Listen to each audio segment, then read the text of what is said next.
እስኪው ለይልኝ። ቴዳዬ ምን ተይዞ? ይሄማ የፈጣሪን አይን መውጋት ነው። ሁሉን አስይዞ ፈጥሮ አታነካካኝ። እኔ ያልኩት ገብቶኛል እኮ ብሌኒ። እኔ ግን ወልጄ የምስምበት ቀን ንፍቅ ነው ያለኝ። እሺ ስንት ልውለድልህ? ብልጥ ያዘውን ይዞ ነው የሚያለቅሰው። ለአሁኑ አንድ ይበቃኛል። ቴዳዬ እንደምወድ ታውቃለህ? አታረሳሽ። ቴዳዬ ላረሳሳ እኮ ፈልጌ አይደለም፣ ግን ልጅ ሲመጣ የራሱን ብዙ ፍላጎት ነው ይዞ የሚመጣው። እንደ ድሮ የራሱን ሲይዞ መምጣት ትቷል። እኔ ደግሞ ልጄ መበደል አልፈልግም። እኔን አታምኚኝም ማለት ነው?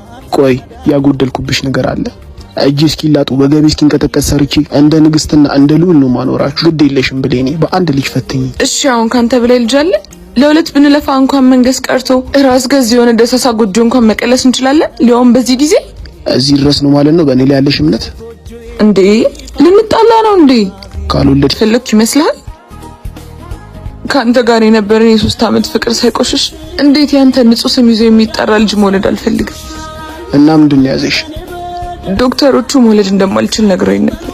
ያልነገርኩት ተይኝ እንዳትሄድና ፍቅራችን እንዳያልቅ ስለፈራው ነበር ዝም ያልኩት። ምን ዋጋ አለው? ብደብቅም ስትይ መሄድ አልቀር። መልካም ህይወት። ምንድነው ማንገባው እንዴ? ባሪ ለማን ትጪ? አሁን ለማን ተሽን ይመጣሽ? በቃ ፊቹና ግቢኝ። ዛሬ ምን ሆነሃል? ቆይ ምን ሆንኩኝ? እኔ በጣም ሰልችቶኛል። ምኑ? ደበብቆሽ ብልጥ ልጅ እየበላ ያለቅሳል። አሁን ናፍቀኛል፣ ናቀፈኝ። የምንጋባ ከሆነ እንጋባ። እኔ ከዚህ በኋላ ያሻለ ቤት መስራት አልፈልግም። እሺ ወይ ዘይን ጥፋ። የት እንሂድሽ? ማንም ወደማያገኘን ቦታ ምረጭና እንጥፋ። ወይኔ ጉዴ! ባሪ ደወለሽ። ቻው ሄሎ።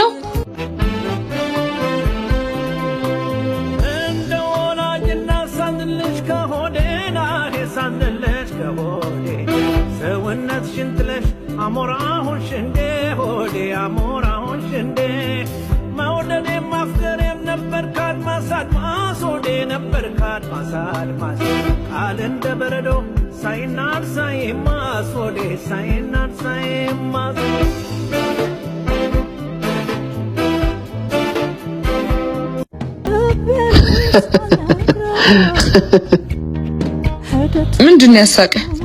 የጸሎቴ ፍጥነት ከኔ ላይ ነበር የጸለይከው። አይገርምም? እስከ ዛሬ አንቺ እንዲሰጠኝ ስጠይቀው ያልሰማኝ ማቶኔን ከሆነ ከኔ ርቃት ስለው ሰማኝ። መልካምት ሄደ ተመለሱ